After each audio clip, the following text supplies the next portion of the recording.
So what is kinetics? Kinetics is the study of how fast a chemical reaction occurs. It's just that simple. It also deals somewhat with the mechanisms that determine whether a chemical reaction will take place or not. We'll deal with that later. Similarly, kinetics can be used to see how far from reactants to products a reaction has proceeded in a particular amount of time. So it has to do with the speed of a reaction in the simplest sense.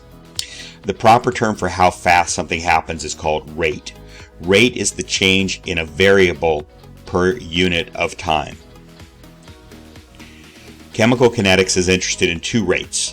One, the molar concentration, number of moles per unit time, how many moles increase or decrease in the reaction of each product or reactant, and two, the pressure per unit time. So it can also be used with gases in relation to their pressure, their gas pressures.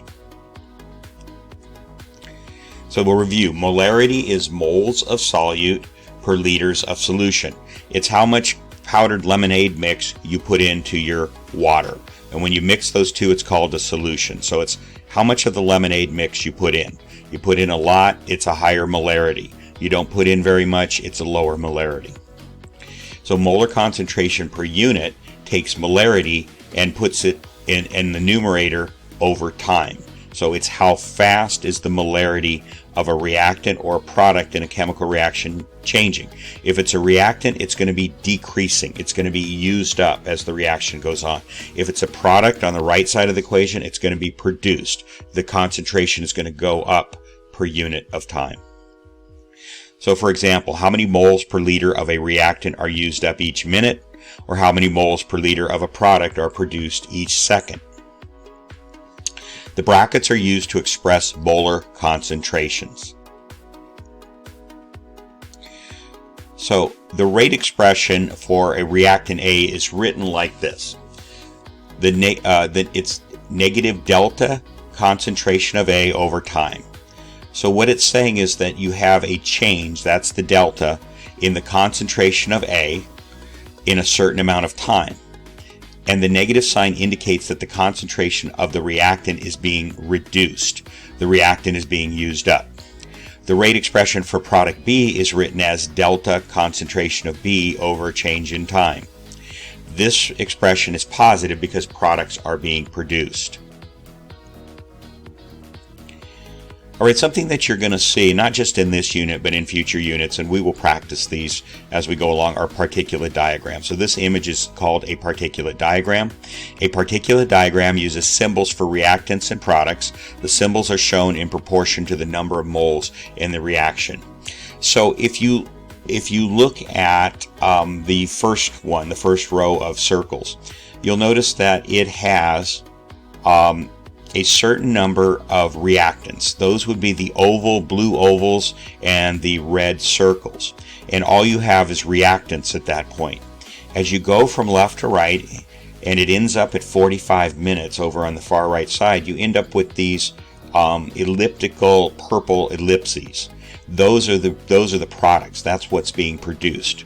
So you'll notice as you go along, you have fewer and fewer of the reactants and more of the product, the purple ellipses. At the end, you have nothing but products over in the end. If you look at the second reaction, D plus E goes to F, you start off with just reactants. Those are the yellow ovals and the blue circles. And as you go across, you end up at the end of 45 minutes with some of both. The products are going to be the green ellipses. Now, two possible things can happen. That second reaction takes longer to complete, and therefore it's not complete, so you still have some reactants in there. It might be that reaction takes 2 hours to complete, and so you just haven't given it enough time at 45 minutes. There's another possibility is that reactant doesn't go all the way to completion. It stops in the middle, and a lot of reactions, I would even say most reactions, do that. We've always treated a reaction as though it goes from all reactants on the left and turns into all products on the right by the end of the reaction. That's not true all the time, and the subject we're going to deal with in the future, called equilibrium, deals with where that middle ground is, that balance is between the number of products and number of reactants. So in this case, the reaction might be over, and it might have a certain amount of products and still have a certain amount of the reactants, the blue circles and the yellow ovals, left over. That's not technically the case for a reason that you don't know, and that is, I'm going to tell you though, is the DE with the arrow to F implies it's a one-way reaction. It should go all the way to completion. It should not stop in the middle. So the best assumption we can make about DE to F is that it just hasn't had enough time to complete in 45 minutes. It will take it longer to go all the way so that you have nothing but the green ellipses in that last circle there. Okay, this is a typical graph of a reactant and a product and what happens over time. So this graph shows the concentration of reactants and products from the beginning of the reaction until time equals 30 seconds. At the beginning, everything is reactant. So if you look to the far left, you see it up at 0.4 is reactants. That's all you have. You don't have anything on the red line yet, which is products, what's going to be produced. So at the beginning, everything is reactant, black line, and there are no products, red line. As the reaction proceeds for 30 seconds, most of the reactants turn to products.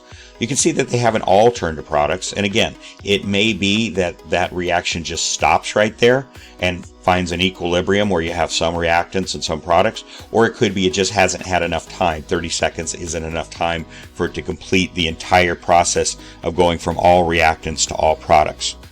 The steeper the line, the faster the concentration is changing. So for the black line, it's decreasing. It's a reactant. The reactants are being consumed. They're being used up.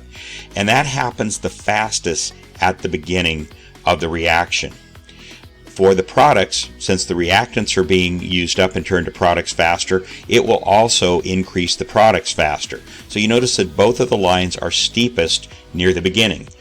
The reactant is a negative slope and the products is a positive slope, but they're both at their steepest at the beginning of the reaction. Once the reactants start getting used up, then the reaction goes slower and slower. It still continues, but it goes slower and slower. Here's an analogy I like to use. Imagine I took everyone in this class and put them in an empty classroom and took all the chairs out, and so it was just the floor was just wide open. And I blindfolded you. And now I have you walk around, and when you bump into somebody, that symbolizes a chemical reaction. So you and that other person will leave the room. Well, at the beginning with 30 students, everybody's going to be bumping into each other pretty quickly. People are going to be finding each other, bumping into each other quickly. So quickly the reaction will take place quickly because there's a high concentration of people. But as people start to leave the room after they've reacted with someone else, there's fewer people left in the room. Maybe at some point there's only 4 people left. They're not going to hit each other very often because there's so much space between them. And so the reaction will move much slower. It's the same thing here. When you have a high concentration of particles, molecules, or atoms, they're going to hit each other a lot more frequently. As they start to be reacted, though, and turn into products, and you have fewer and fewer of the reactants, they're not going to find each other quite as quickly, and the reaction is going to move slower towards the end. So the reactants line is steepest at the beginning when the concentration is greatest. The negative slope means that the concentration of reactants is decreasing. The product line is increasing rapidly at the beginning when the reaction is fastest. So they're both increasing or decreasing fastest at the beginning. Okay, the rate or speed is greatest where the slope is steepest, and the rate speed is lowest where the slope is the least steep. By the way, this is a graph of concentration on the vertical axis, molar concentration, in other words, how many moles per liter you have, versus time on the bottom on the horizontal axis.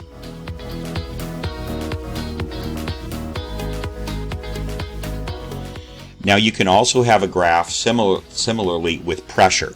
And so kinetics also applies to gases. Instead of molar concentrations, gas pressures are placed on the vertical axis. So let's take an example of a rate expression. A rate expression equates the rate at which the reactants are being used up and the products are being produced. So here's a simple little example. Faith and Hector are making a booklet for the Mesa Club. The booklet has 5 pages and requires 3 staples. So the process can be written in the form of a chemical equation. 5 paper plus 3 staple will result in 1 booklet. If it takes Faith and Hector 1 minute to create 1 booklet, then we can create we can write the process as the rate with time included. So let's say it takes 1 minute. So that means each of those things is going to happen in 1 minute. 5 pieces of paper is going to be consumed, and so it's a -5 because it's being used up. 3 staples are going to be consumed. It's a -3 because they're being used up. And it's going to produce over on the right-hand side 1 booklet. That's positive because that's being produced. So the reactants on the left are consumed, so there's a negative sign in front to indicate that their concentration is decreasing. The product, the booklets, are increasing in number, in concentration. We see that in 1 minute we consume 5 pieces of paper, 3 staples to produce 1 booklet. A rate expression seeks to set these 3 rates equal to one another. The rate expression also adjusts the negative sign since rates must be positive values. Remember that. A rate has to be a positive number. It can never be a negative number.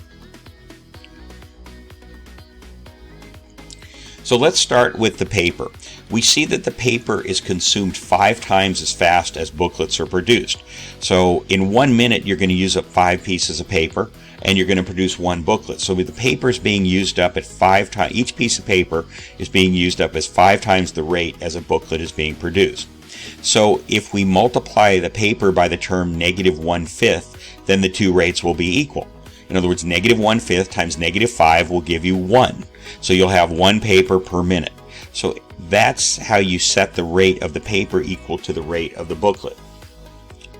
Also, if we multiply the staple term by -1/3, then the rate of staples being consumed will equal the rate of booklets being produced. And you can do the same thing with booklets, making it 1/1 positive because it's being produced. You don't really need to do that. But if you want to just go ahead and complete the idea there. So rates must be positive. So we write the coefficients on the reactant side with negative signs.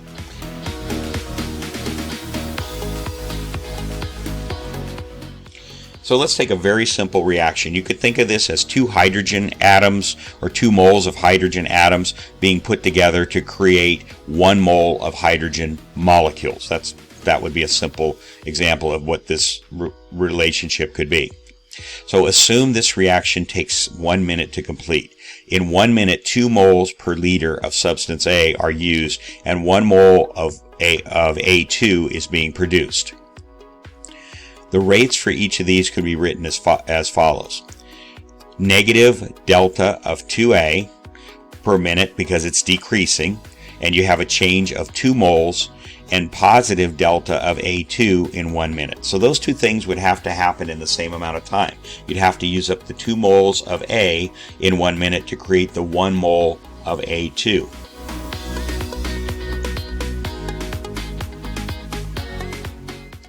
So this is a rate expression for that equation.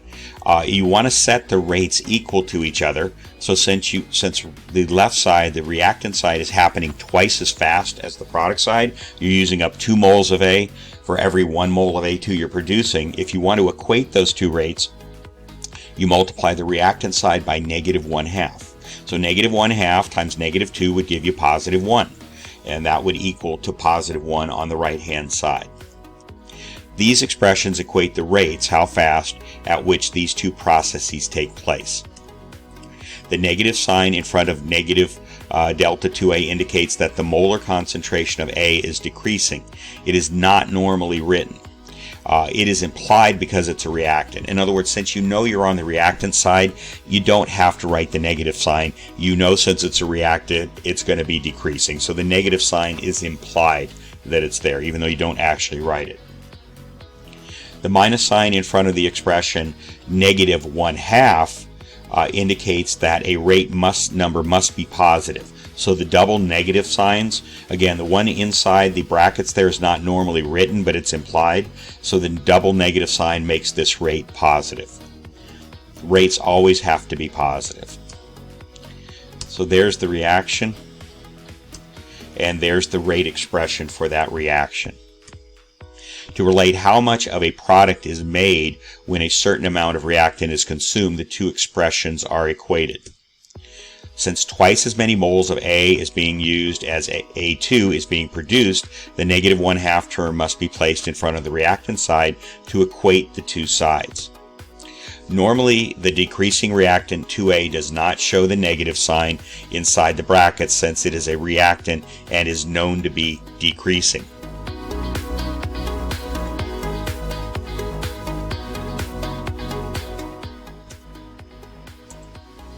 Okay, so here's a reaction that has two reactants on the left and two products on the right. Capital A, B, C, D just represent different elements or compounds that could be in the reaction, and the small a, B, C, D represent the coefficients that would be in front of those in a typical chemical reaction, as you've seen many times. So generally, to write a rate expression for any reaction, the reciprocal, that is flip, the coefficient is placed in front of the molar rate of change for each reactant product. All of the reactants and products can then be equated.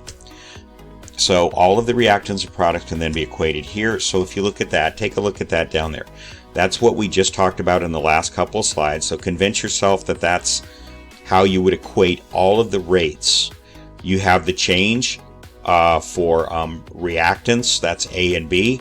Those are negative numbers. So their coefficients are going to be, you flip the reciprocal, you take the reciprocal of the coefficient. So for A, it's 1 over A. And since it's a reactant, you have to make it negative because the delta A over T is decreasing. That's negative. So the negative becomes a positive. Remember, we don't write the negative sign normally inside of delta A. It's implied because it's a reactant. So that is a double negative, even though you only see one negative sign there. For B, it's the same thing. Okay, delta B over T is negative, so the negative out in front of negative 1 over B is going to make that a positive, and the 1 over B is the reciprocal.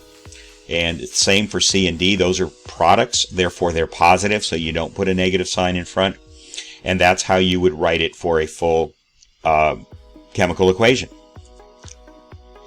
So let's take this chemical equation. Why don't you test yourself before you want, pause the video and see if you can write the rate expression for all 5 of these, the 3 reactants and the 2 products. See if you can do that, and you can pause, and now I'm going to go ahead and show you. So write the complete rate expression for the reaction. Answer: to take the reciprocal of each coefficient and place a minus sign in front if it is a reactant. The rate expression for the entire reaction is, so see if that's what you got. You just take the reciprocal of the coefficients. If they're on the reactant side, you put a negative sign. They're all equal to each other, so it's just a bunch of equal signs in between each of those different parts of the equation. And that's how you would do that. Okay. The minus sign above BRO minus and BR minus simply means they're ions, they're anions. That has nothing to do with what we're talking about here. Okay, so BrO3 minus, there it is, 1 over 1, negative because it's reactant. 5Br minus becomes negative 1/5, delta Br minus over T. The hydrogen, it becomes negative 1 over 6. It's a reactant, so it's a negative sign, delta H over T. Now we go over to the product side. 3Br2 becomes 1/3. It's positive because it's being produced. It's increasing in value. And 3H2O. And there it is. It's 1/3 H2O.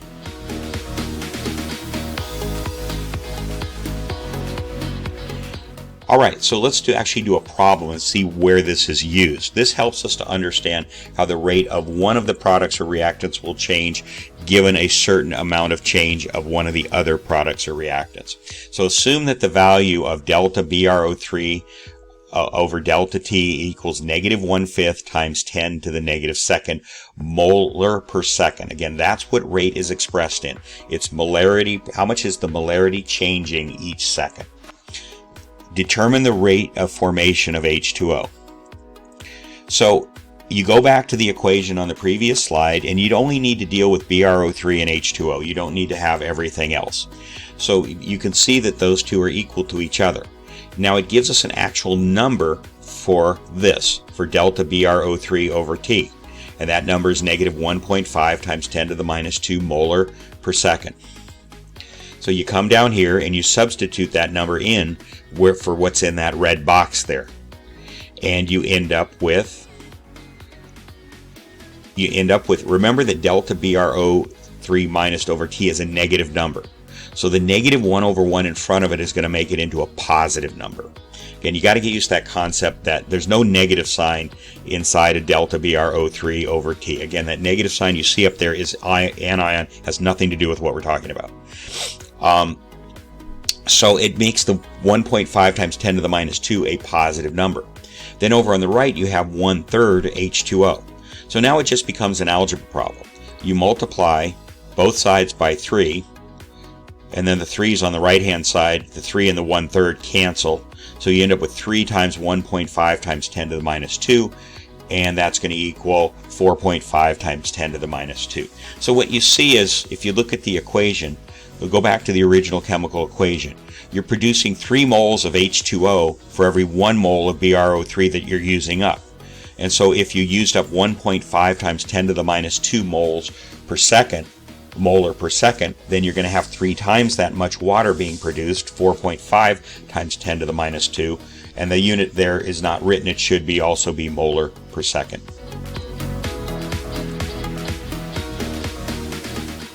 Okay, now the rate law. This is really the more important equation dealing with kinetics. And we're going to get into how a rate law works. So take the following reaction. We've done that. We've looked at that. And the rate law has the following form. The rate of the reaction at a specific moment in time, and I'm going to keep emphasizing that point, it's at a very specific moment in time, is equal to something called the rate constant, K, and times the molar concentration of A. Let me go ahead and put these all up.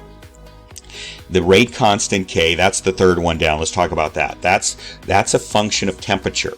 Generally speaking, the hotter the reaction is, the more heat is in it, the faster the reaction will take place. Why? Very simply because the molecules are moving faster, they're smashing into each other harder, and the reaction is going to happen faster. So that's what the K represents. It's kind of a way of working temperature into this reaction, into this equation rather. A is the concentration of reactant A. B is the molar concentration of reactant B. You could have C and D. You could have more than 2 reactants, but we're keeping it at 2 for right now for this equation. And finally, the exponents X and Y. Those are determined experimentally. They are not the coefficients A and B. One thing you notice about this reaction is it's a function only of the reactants, A and B. The products, C and D, have nothing to do with how fast the reaction takes place. Only the reactants, A and B, have something to do with that. So the order of a reactant is the exponent X or Y on the reactant. So let's learn about that. It's almost kind of like order in a polynomial when you're doing math, when you're in math class, but not exactly the same. So A to the first has an exponent of 1, and it's usually not written obviously when you have an exponent of 1. So that's read, the reaction is first order in A. That's how you would read that. If B squared has an exponent of 2. I'm just making up some examples here. This is read, the reaction is second order in B. The order of the overall reaction is the sum of the orders of the reactants. So the reaction, the rate equals K, A raised to the first power, B to the second. So you add the exponents. 2 plus 1 equals 3. So the rate is a third order reaction. And that gets significant later on as we talk a little bit more about this. So variables in a rate law. So let's take the rate law and give the relationship between rate Okay, so the rate law gives the relationship between the rate speed of the reaction and the concentration of A in molarity, the concentration of B also in molarity, and the rate constant, which is a function of temperature. Generally, the higher temperature produces a faster rate of reaction. Okay, so this is a summary of how different order reactants affect reactions. If it's a zero order, and it can be, you can have a zero order. If the reaction is zero order, then the concentration does not affect the rate of the reaction. In other words, you can increase the concentration of the reactants or lower it all you want. The reaction will take place at the same speed. If it's first order, and most reactions are first order reactions. If the reaction is first order, then doubling the concentration doubles the rate of reaction. It kind of makes sense. You know, if you have twice as many molecules in there smashing into each other, then the reaction is going to happen twice as fast. So that kind of makes some logical sense. And that's a first order reaction. And as I say, most reactions in chemistry and in nature are first order reactions. A2, A squared. If the reaction is second order, then doubling the concentration quadruples the rate of the reaction. The increase in rate is the increase in concentration squared. So you're squaring the concentration to get the rate, how fast the reaction is taking place. So example, how is the rate of the following reaction affected by changes in the concentrations of A and B? So there's the equation we're going to use. So we're going to say that A is a second order reactant and B is a first order reactant. So what you do is just invent some numbers for each variable. The exponents are fixed. You can't change that 2 or that 1 for the exponents. Don't worry about units of measure. Okay, so make all variables equal to 1 and you plug them into A and B and into K as well. K is really not a variable. The rate constant is fixed for a certain reaction at a certain temperature. But if you do that, you'll end up with 1. If you double the concentration of A, that is, you put a 2 in for A instead of a 1, then you end up with the rate going up not 2 times as much, but 4 times faster. The rate will be 4 times faster if you double the concentration of a second order reactant. And finally, if you double the concentration of B, which is a first order reactant, it will double the concentration. So this next page will kind of summarize that again.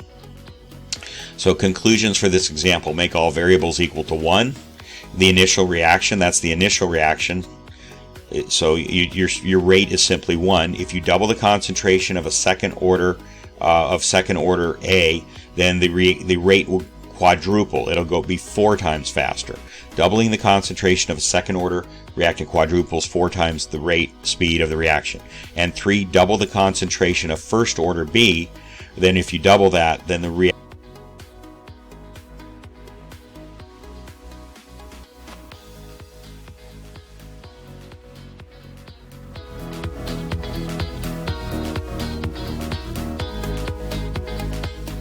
Okay, so that gives you a good little introduction to kinetics and what kinetics is, what it's all about. On the next video, we're going to take up how to actually calculate a rate law based on experimental data. And that's an important concept that you could be asked about on the AP exam. All right, so we'll see you on the next video.